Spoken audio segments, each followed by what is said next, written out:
So the next trade we took occurred at this pullback here. We are trading with the trend. As you can see, price pulls back.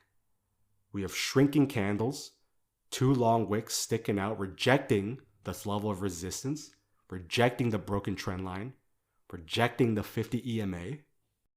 So again, we have a bearish bias and we need to go down to the daily and the 4-hour to look for a trade entry.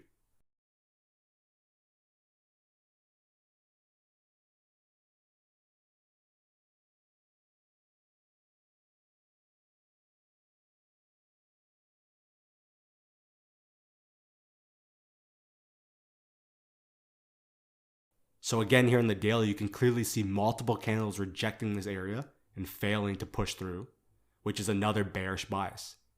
So we jump down to the 4-hour to look for an entry.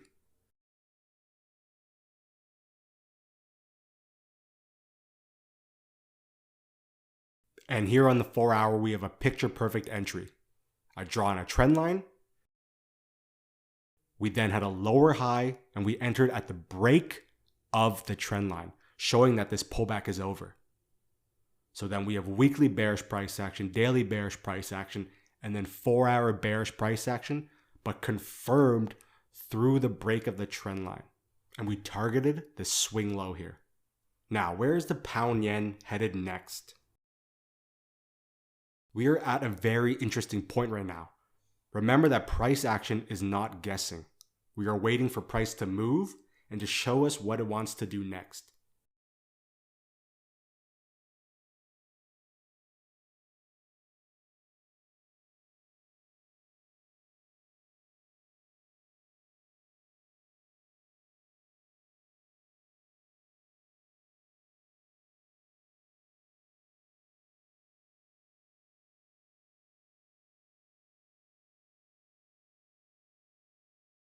And here's what we are waiting for.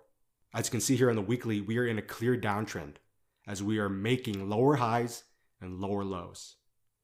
If price breaks this key level of support here, and this is a very key level, then price will end up making a lower low, which signals a continuation of this downtrend. And then there is nothing in the way of this trade, and it could potentially drop down to the 139 zone. So we are waiting for a break of support if we were thinking of taking a short entry. Now, in scenario 2,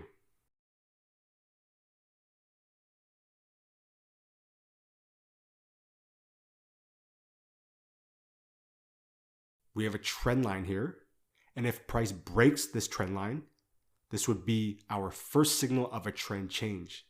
Then this here would become a higher low, which is another trend change signal. So even with this lower high and this trend line break, we would be trading right into this key level of resistance and the 50 EMA. So what we would be looking for is a candle close above this level of resistance and above the 50 EMA.